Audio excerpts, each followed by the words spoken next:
The last example that I did is something we use internally in the company. When we have a Monday morning meeting with a team, we are recording it. We connected with Claude. It transcribes the meeting. It takes the tasks that we've assigned to people and it puts them on the board. So as we are speaking, we would be assigning things to each other and they just appear in the board at the end of the meeting. Is it perfect? Like almost. You still need to review how it created it, whether maybe it assigned it to a wrong person sometimes. So that's why it's an intern.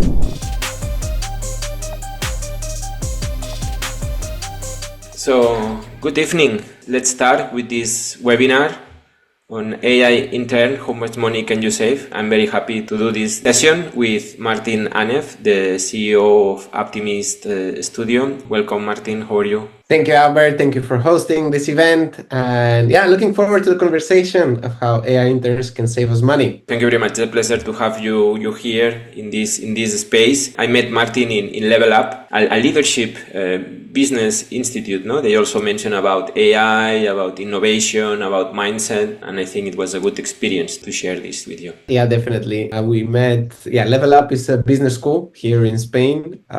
This is where we met first time, and yeah, it's been great collaborating. And so, if you want, Albert, you can present yourself a little bit. You can tell a little bit about what you do.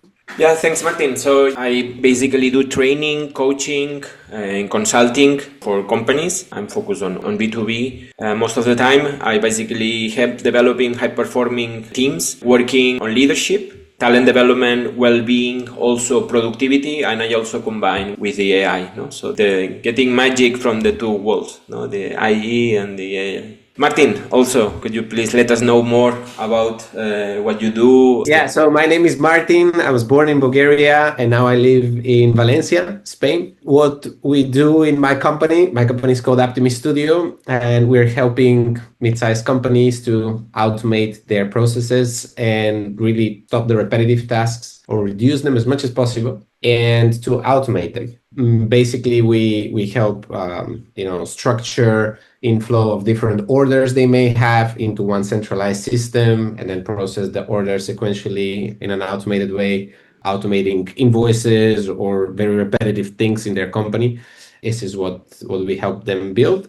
We build it for them by defining, designing, and developing. We do it like custom tailored for our clients. Excellent. So yeah, welcome. We also have many people on the chat, many other participants. And we would like, so the cameras and the audio is disabled because we are recording this, no, in terms of data protection. But you can, if you could please drop your name, where are you joining, a little bit. Also, what would you like to get from this webinar? I mean, we will answer also questions from the chat. The chat is on. So just let us know a little bit, where your background, maybe where you come from and what specifically what you like to get. No, we have kind of an agenda, Martin, for this session, but we are also at the end. I think it's important, to give answer and to understand also the needs from the people. Yeah, definitely looking forward for the chat to drop their questions. Okay, yeah. So in terms of the agenda, basically that we were considering when we were preparing this session together. Basically, it will be just to give insights, how to build this AI intern. Well, I would like to notice, we mentioned AI intern, not AI employee, because we understand AI at the moment that you need to have some human supervision. So that's why we focus on the concept of AI intern. And basically, we would like to give some thoughts, how to build it, kind of which apps people could start developing. Also, some business cases or some examples, because the AI world is so deep, you actually could use it in any task, in any role, in any sector.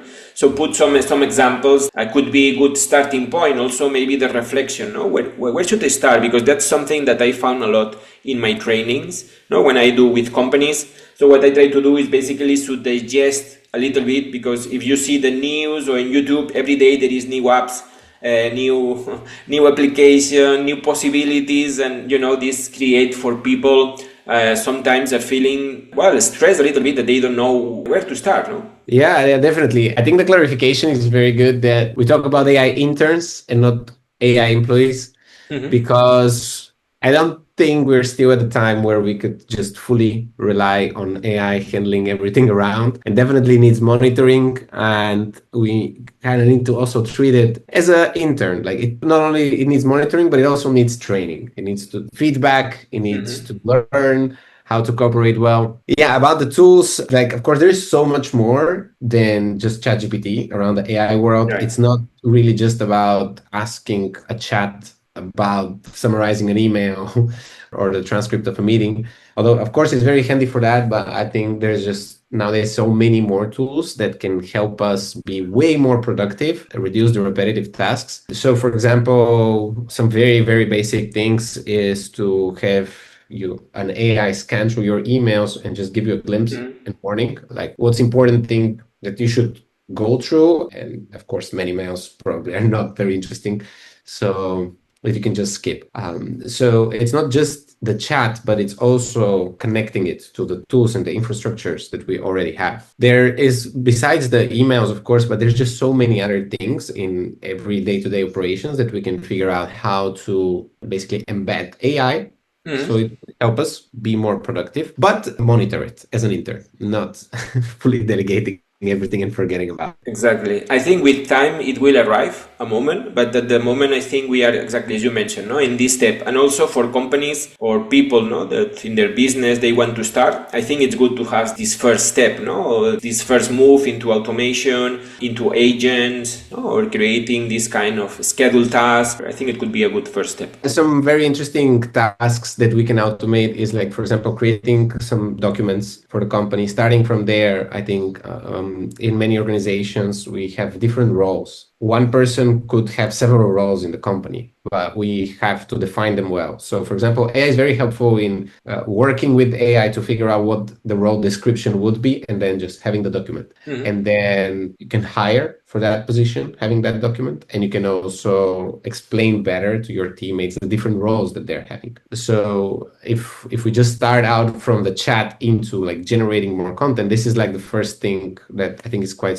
straightforward to help us automate, to define better the processes we have and the tasks we have. But then from there on, it's really about embedding it with the infrastructure and the other tools that we have. And this is where I think we can get a lot for the basic costs of 20 euros that most of those apps are nowadays. Exactly. And then also we like to mention or to discuss one of the topics, no, in terms of security, in terms of data protection, no, because that's also a common thing that I found in the companies, no. Some actually it was the other day in a meeting where they were like scared to start because of that, right? Because these threats, and we will mention some ideas, no, how to cover this, how to avoid all these challenges, and make sure to use it properly and in a safe way. Of course, yeah, the security is always a balance with the usability. So the more data we are sharing with the AI, the less secure it becomes, but probably we are getting more and more from it.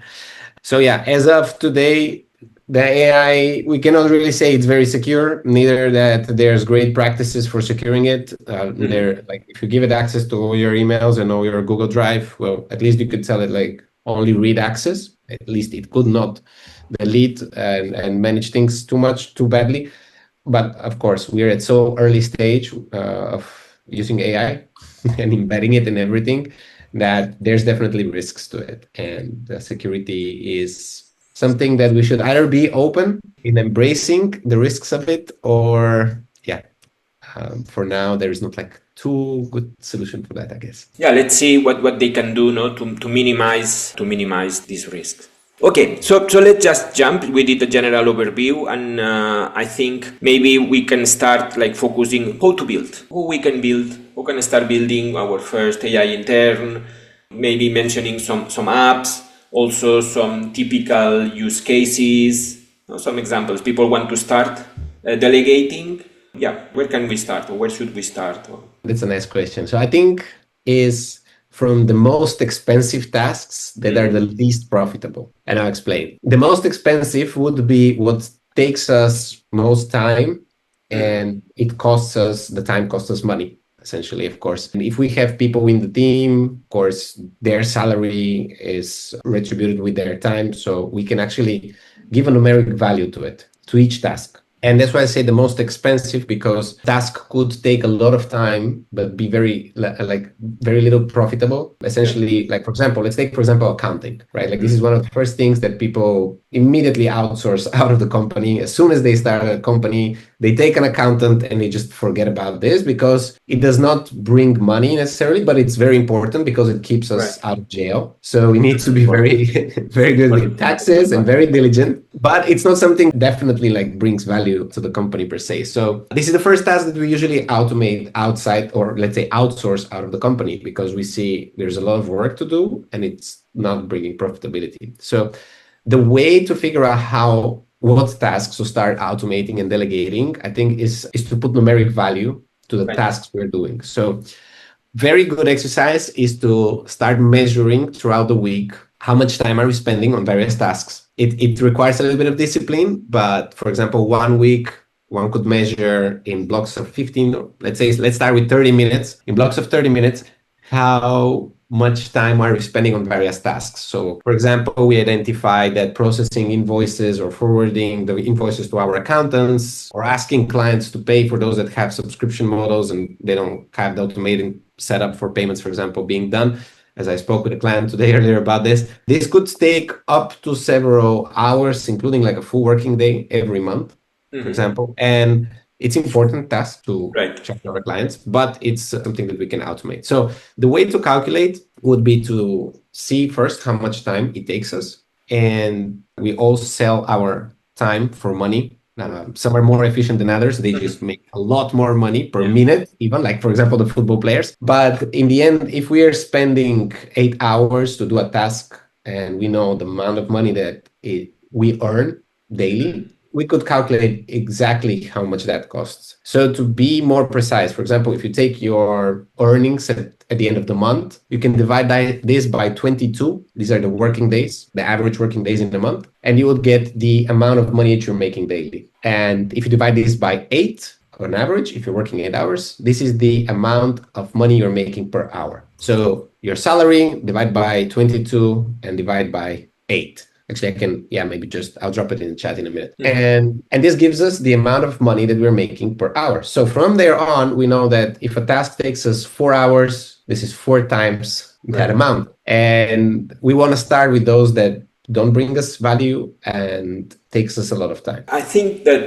this is important questions, no? When you are looking to apply AI, no, into the business, so start looking for, I would say, also a lot of repetitive tasks, no? Some kind of tasks that, as you mentioned, no, you mentioned not that profitable, that they are kind of repetitive, and you can look on your site that you feel like monotonous, no? That you feel boring, that you don't like, that you don't really enjoy, and are very repetitive, because then, when you create like kind of agent or kind of automation, it makes sense, no? The more repetitive it is, or that is creating kind of a bottleneck in your process, and I don't know, but I think it's very important to create like kind of a strategy, in where to apply AI in the business, what could be the most repetitive task, also which problems do I have in my business, that maybe AI could solve, trying to understand this, and also which decisions today I'm taking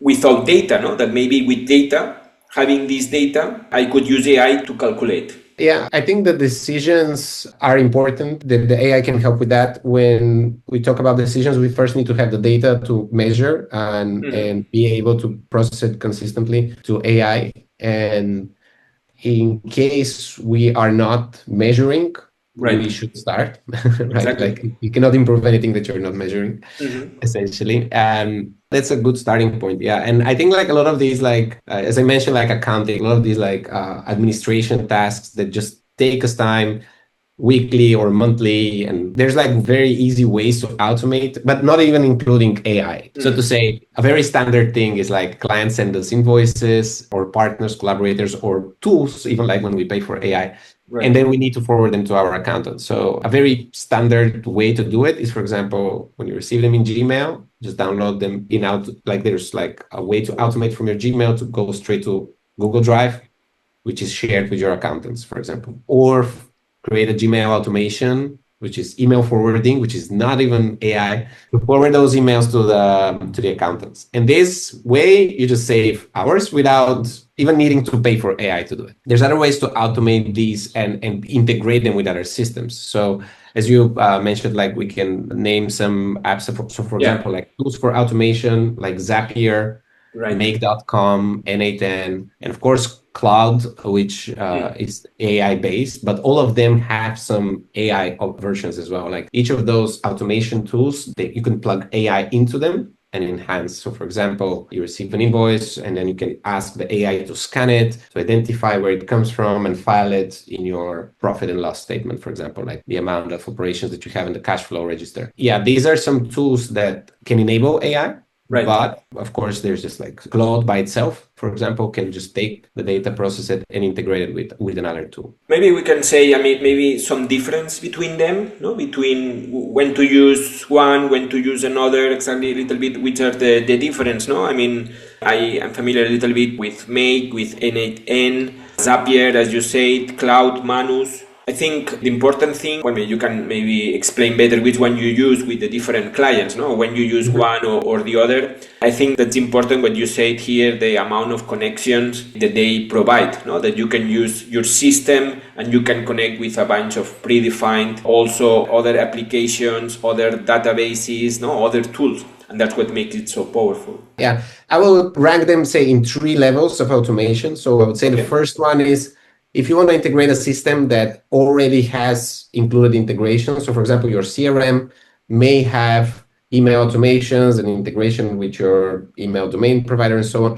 go with that. No need to complicate to plug in Zapier and other things. If the tools you want to integrate already can integrate with other tools, just use that. I would say it's like level 2 is to use tools like Zapier, Make, and N8N. I would say they're all kind of different flavors, but they all do the same. In the end, they connect one system with another with some tasks in between. So they could connect various systems as well. So I like Zapier because it has an AI tool to help you build the automation.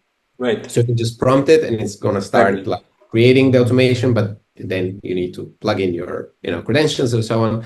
Make has very beautiful visualization. It also can help you identify how many apps you have interconnected with other things. And I would say that N8 very powerful also because it could be self-hosted. So you don't need to pay those tools for it. You can just, it's open source. So you can just use it, host it on your server, which makes it more complex as well. But it gives you a lot more power, right? And a lot more complexity with that. I would say like this is the level 2. And I would say level 3 would be to integrate tools with AI straight. So you don't even need to pass through Zapier. And we are, say, in the very beginning, very early stage of that. Right. So for example, we have Cloud, we have Manus. These are great tools that could serve as those like intermediate connectors from one CRM system to another, or from the tool that takes recording of your online meetings to your tasks board, for example.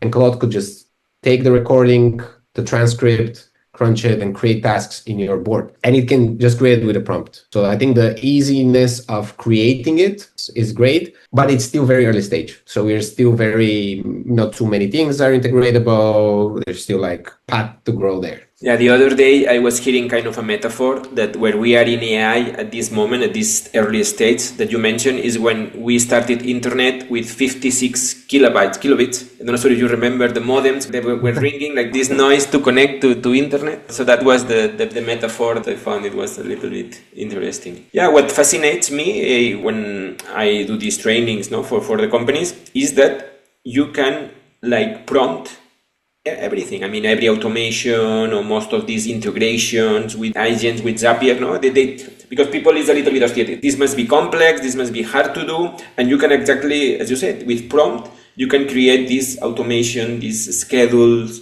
all these kind of AI employee. At the end, it's it's a prompt at the end. Yeah, exactly. And in that case, for example, the last example that I did is something we use internally in the company. When we have a Monday morning meeting with a team, we are recording it, then we connected with Claude. It transcribes the meeting. It takes the tasks that we've assigned to people and it puts them on the board and it just assigns the tasks to people. So as we are speaking, we would be assigning things to each other and they just appear in the board at the end of the meeting. So this is great tool. Is it perfect? Like almost. You still need to review how it created it, whether maybe it assigned it to a wrong person sometimes. So that's why it's an intern, right? It's not perfect, but it works great. And it's definitely saves a lot of time. And it's like small things throughout the day, for example, that are improving. And it's still the modem taking time, as you say, like sometimes failing, sometimes not able to make it. But we are in the early stage of the AI, as the same way as we were in the early stage of the internet back then. And like those that embrace it from the beginning definitely would see benefits later on. Yeah, and we're in a moment that every week, every day there are news, no? In new apps, new applications that they are like more powerful. For example, I'm exploring now. I'm been using recently this cloud co-work. No, as you said, everything it started with a chat, no, with the chat model, but every time it does more. And I believe the power of this is obviously in these connectors that they are doing. But for example, in the terms of skills, no, that you can also, and it's very easy to reuse for a company. No, when we think about a company in teams, no, that they don't want to develop for every employee do the same develop, no, so they want to reuse their work. I think the skills, no, the fact that you can upload and share a skill to define a little bit is a task, no, that one done one. It can be used as a skill. So basically you say all the information, all it has to do, all the actions, and then you can reuse it. And every time it's getting more powerful, but apart from the co-work, now you can also have the cloud design thing. So I think that very soon, we will be able to have it like much more powerful.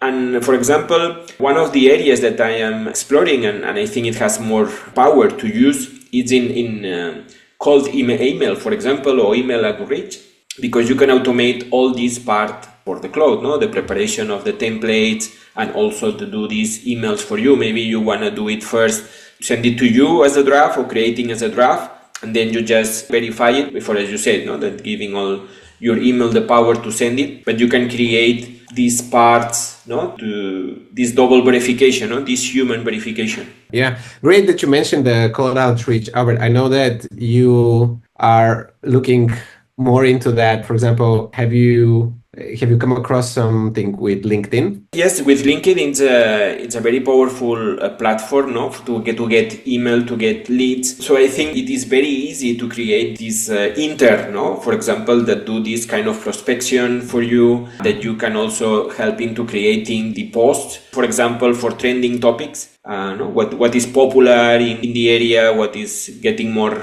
insight, what people is more interested, and also creating lead magnets. So I think that you can create like a kind of strategy with prospecting, like getting interest from people from the post, no, creating content, then also like giving value from these hot topics or from these trending topics, creating lead magnets, and then you connect or you ask for a contact to get, to receive the lead magnet, and then also just as a LinkedIn, no, when you do the search, the option for search and get the context, then you could create a task. You can create a task to automate to create an Excel, for example, or a database, and you basically put the URLs of the contact profiles of the people you could be interested, and then automate also to create a note, a contact, or to just send emails internally. And I think that could be also some part that you do slowly, like verifying. You're not gonna put like 100 or a lot of contacts at once, but if you do, sequentially and step by step, I think it's an area that many people could be interested. No, I think it makes the sales or the marketing part. I think it's an area very powerful for AI. Thank you for sharing that. I think there is a very interesting way to connect. For example, like I think what becomes really quite strong too, we all agree nowadays, the Claude has a plugin for Chrome on the Claude app. You can look into Claude for Chrome. It enables your Claude to operate for you on the browser. There are also automated AI-enabled browsers like Perplexity's Comet, and ChatGPT also has one, Atlas, I think it was the name. Okay, yeah. So you could set them tasks to go through a list of leads, for example, and send them a message or send them a friend request or leave a comment at their most recent post. So yeah, that's like quite easy way to automate some of these LinkedIn's. And we have some questions in the chat, I think. I see Luz is asking, there are many tools for automating tasks, but someone could just start as a freelancer, project manager. I guess which one are advisable? Probably it's a typo. And how to learn properly. Yeah, there's a lot of videos and courses. Right. For project management, my personal favorite is Notion. It's very simple tool. It just literally starts as a blank white page and you can build a lot with it. So for those of you that don't know Notion, it's something between Google Docs and Google Sheets because it's on the cloud. It's also an app. It always synchronizes immediately and you can create text and tables and pages and you can nest pages inside pages. So this allows to create complex tables like what they call in Notion databases. But I think one of the most powerful things about Notion, especially nowadays, is the integration part. So Notion is super easy to integrate with all those tools we've mentioned earlier with Zapier, Make, and Claude, includingly. And also Notion has its own AI. So if you create several tasks all at once with AI, you can even tell it, assign it to the people accordingly, and it does it greatly. So the more data that you're hosting in Notion, the more the AI knows about your company and your operations and your best practices, and it can help you even more. So it is paid, of course, the AI, but Right. I think it's one of the best investments one could make is to pay for AI tools because it's so much cheaper than doing it ourselves. So my advice to you would be check Notion if you haven't. Pay for the AI, which is like 20, 25 euros a month or something like this. And follow a course about it, about project management with Notion specifically. And you would see the power it has and how flexible it is as a tool because it's not tied to one specific industry, organization, or like tool, but it's just very versatile. Then there is a message from a tool, GetText, that I haven't used it or I didn't know about that, but I will check it for direct messaging that somebody was sharing. There's another question. I mean, in terms of demos, what would be you most interested? No, because we are not like going for a particular tool. We are explaining more in general. The idea of this webinar is to, I mean, if there is a specific question, we will answer it. We are not like demoing any particular tool because we are talking in general, no? We are giving ideas, where to start, no? Which option do you have depending on what you need. Yeah, I would agree. I also haven't prepared some specific demo, but I did prepare the list of like some of those tools that we've mentioned. We can also drop them in the chat in the end. I think, for example, an interesting tool as well, which could be very helpful for social media and managing comments and follows, including WhatsApp, is ManyChat. We're using it a lot and we're also setting it up for clients. For example, I'll give you a context. A real estate agency that has to process so many people texting and asking about specific properties, and ManyChat has the option to integrate with AI as well and train it on various company practices, also to integrate it with other tools. Let's start with social media. For example, when somebody follows you or drops a comment, you can immediately send them a comment under or send them a personal message and automate all of this flow and invite them to your landing page or to your offer. So I don't think there's a need for demo, but if you just type ManyChat and you see the use cases on the homepage, you will see how powerful tool for automation that is. And it could serve you as an intern, but not as an employee, because it can automate the conversation up to a certain point, but then it needs to be passed to a human because we like to speak with humans. No, but I think that's a good point, no? That we are mentioning. No, we use AI until certain point, no, until certain threshold, and then we redirect to human. And also for the emails, for example, okay, you can prepare the emails or draft all the emails, and then human verify just to approve it or to send it. Or you can actually like kind of having this strategy for avoiding what we say, no, in terms of security or issues or challenges, so that when AI, for example, is not 100% certain to give an answer, or I mean, you have to protect yourself, or there's some percentage that is not sure, to redirect, exactly as you say, the conversation to a human. We had some question also about AR tools for marketing. Maybe, well, you mentioned a little bit. Maybe we need to be a little bit more specific because marketing is quite general, depending on everything. Because for content, we could use like, I don't know, ChatGPT or any of them you could use for to create content. But if you want some specific, as you said, ManyChat, maybe more for Instagram or direct messaging, WhatsApp, depending on what the specific. She's mentioning getting quality leads and reaching out to them.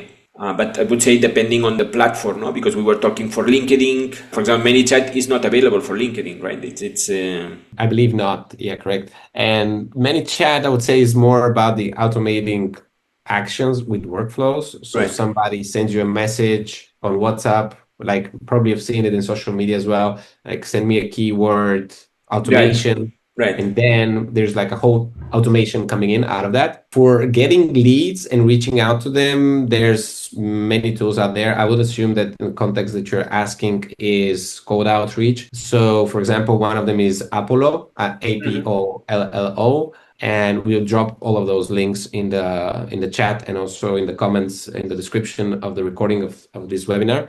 And another one is sorry, I think it was saleshandy.com as well. You're able to do multi-channel connections through like just finding the leads, send them an email, send them a LinkedIn request, and kind of do like through across different channels. So these are some, but there's like just so many out there. Yeah, can help with this. Right. Then we have also another question regarding ChatGPT or Claude.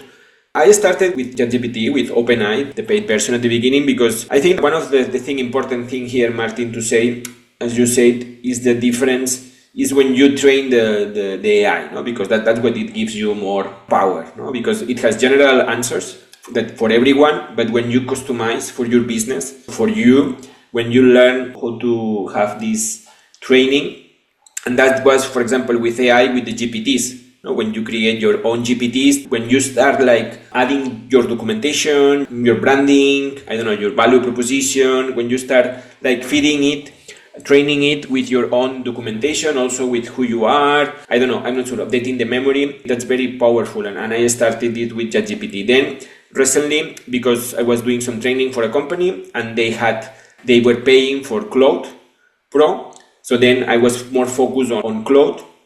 And I think at some point, OpenAI, I'm not sure what your view on this, they try, they are like, either with Gemini, the Microsoft, the Copilot, the Gemini, the OpenAI, the Google Teams, the Claude oral fighting. And when one really creates something new, the others try to follow. They don't want to lose this race. And at the moment, what I find very powerful with Claude, apart from that you can check the statistics, there is like kind of ranking arena, and you can say that Claude is, well, it's changing every week, but it's quite at the top. Maybe we can put some link then after this arena for LLMs, for video, for everything. I think what is very powerful is this co-work space, this code space, and now this design space that it's creating, where you can automate exactly these kind of skills that I was mentioning. This kind is learnable, that you create a skill or you can ask for a skill, and you can reuse it anyone in the company.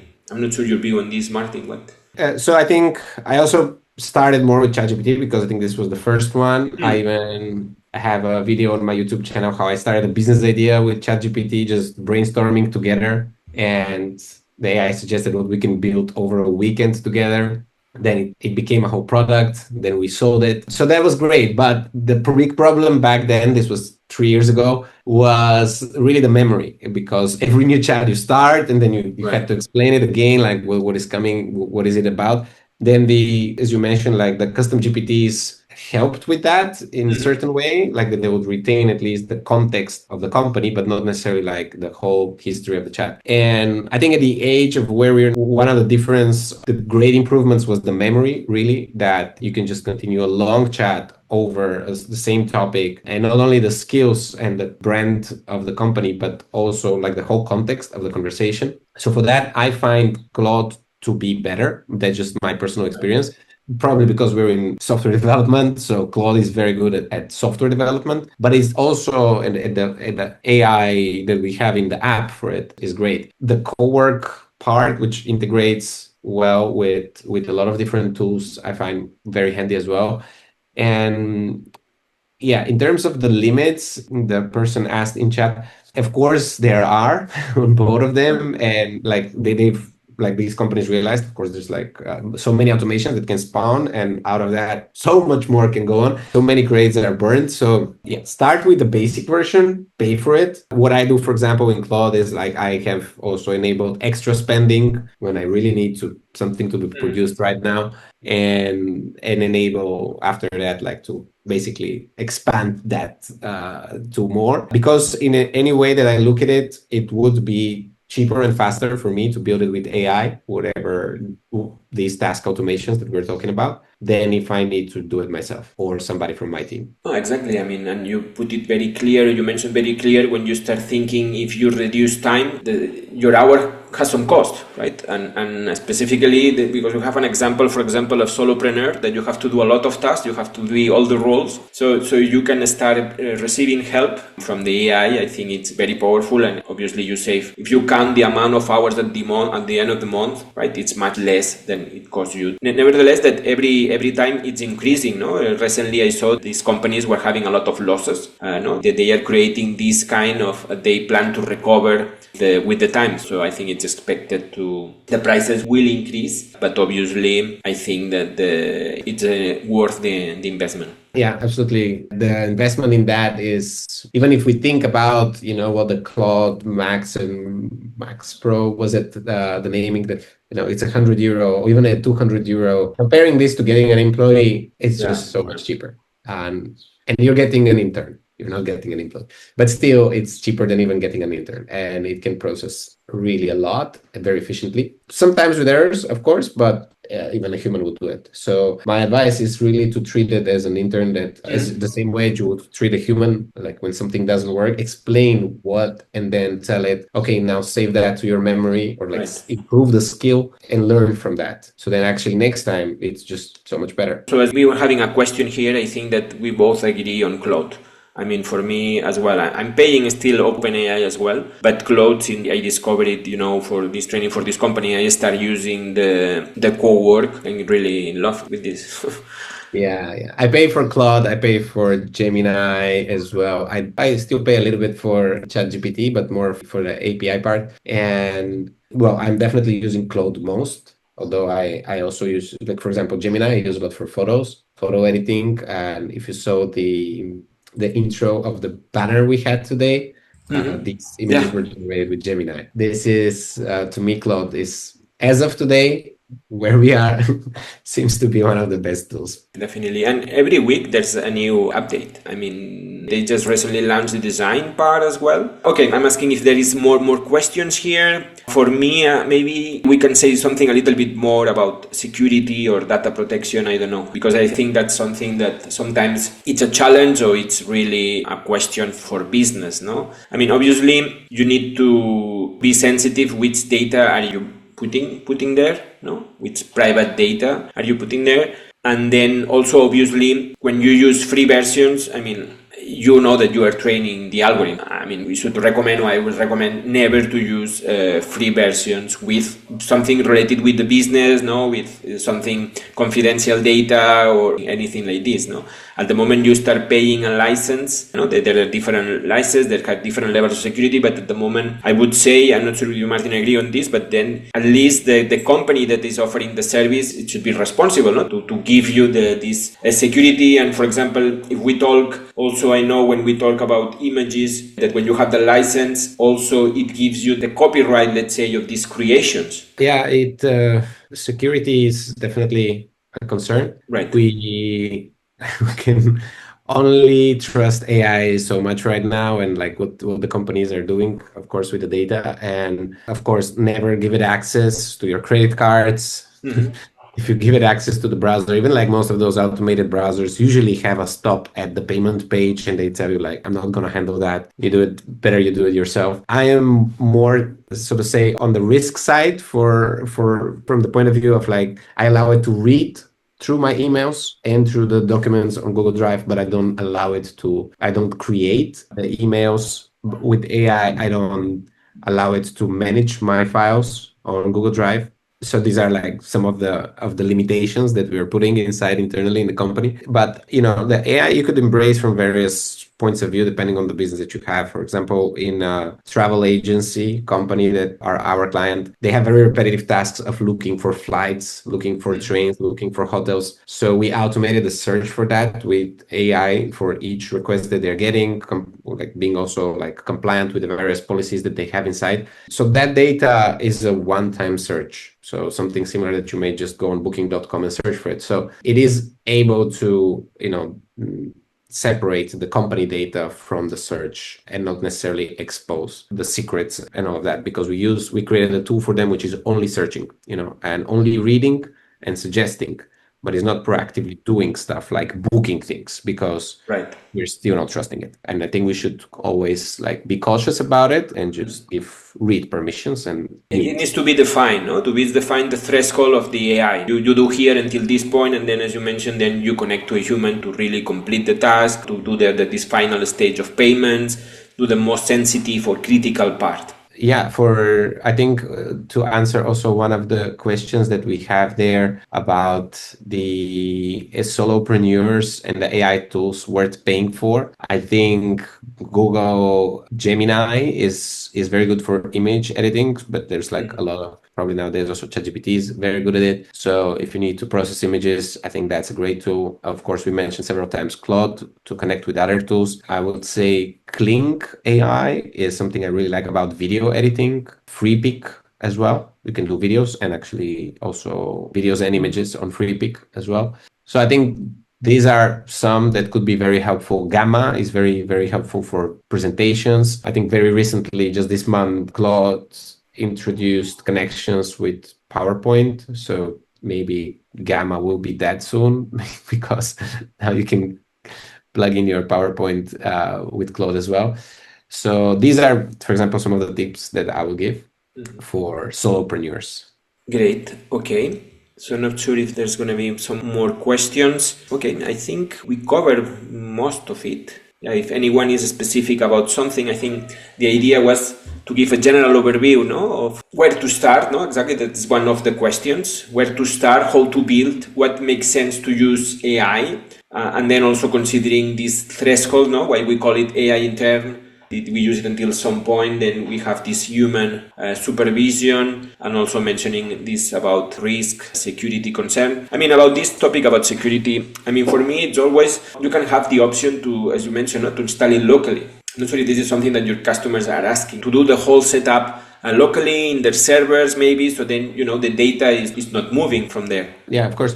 So for, say, the mid and big corporations, this is something that they're very, very interested about, like not training the AI with their data and setting them up on their own servers or using different architecture, which is not just like plugging into OpenAI, but for example, AWS, Amazon Web Services. Last year, I was at their conference in Switzerland, and they mentioned AI on all of their presentations, and they never mentioned OpenAI because they're creating a whole set of tools for corporations that could train AI, use it, and own the data and own the process within the infrastructure of Amazon Web Services. So hosting it on their own servers, right, and doing the AI locally, or hosting it on cloud where they own the process and don't just open AI and send like all the data there. These are definitely things that many companies are interested in. Yeah. Okay, great. Yeah, not sure, Martin, do you want something else you would like to mention before we close out? Yeah, so start from where to start from. We, in my team, in Optimus Studio, we've prepared a small test that companies can take. And this is able to tell them where are their operations slowing down, first places where they need to start automating. And so this small test, it takes like 10 minutes free, and people can take it. And this could help them like identify, is it how they process the orders, for example, how they process the customer calls and the customer service. As I mentioned, for example, real estate agents, they have a very big influx of people coming in and texting about various questions about the properties. So the customer service is very heavy and they need to automate that. In some occasions, it's the administration. In some occasions, it's the marketing. So yeah, we've prepared a test for anyone to take really and be able to get a scorecard about it. I just dropped it in the chat. It will be in the comments below as well. It's scorecard.aptimist.studio. Yeah, it takes just a few minutes, 10, 12 questions, and it gives you an overview of the different sectors of your company and what things you should start automating with. Yeah, that's a great tool. I mean, as you said, no, to detect this, where to start, no, where are the areas that has more powerful. And if people want to know more or contact you, Martin, maybe we will leave the LinkedIn's, no, at. Sure. Yeah, we'll leave our LinkedIn in the description and the comments below. I'll also drop my LinkedIn here. My name is Martin Anev. There's a few of us, but I'm sure you'll find me when you look for me on LinkedIn. And this is probably the place where you could see most of the activities that we're doing as well. And Albert, how about you? Where can people find you? Yeah, well, there's my website. I will type it here, albertcervelló.com. They can reach me also in LinkedIn. We will put it here in the description. We focus on delivering these kind of programs, how to apply. No, you are more in the developing side, no, and I'm more in this training, like understanding what is possible. No, what is possible, how to start training it, and then from there, no, maybe they really find the needs to develop something specific or how to move forward on that.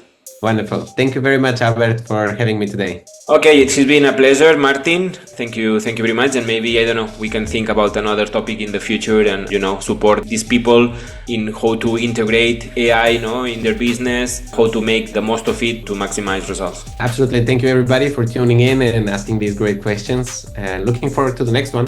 So more people could join and ask more relevant questions that we can answer as well live. Okay. Thank you, everyone, for joining it. Thank you, Martin. Thank you. Bye-bye. Bye.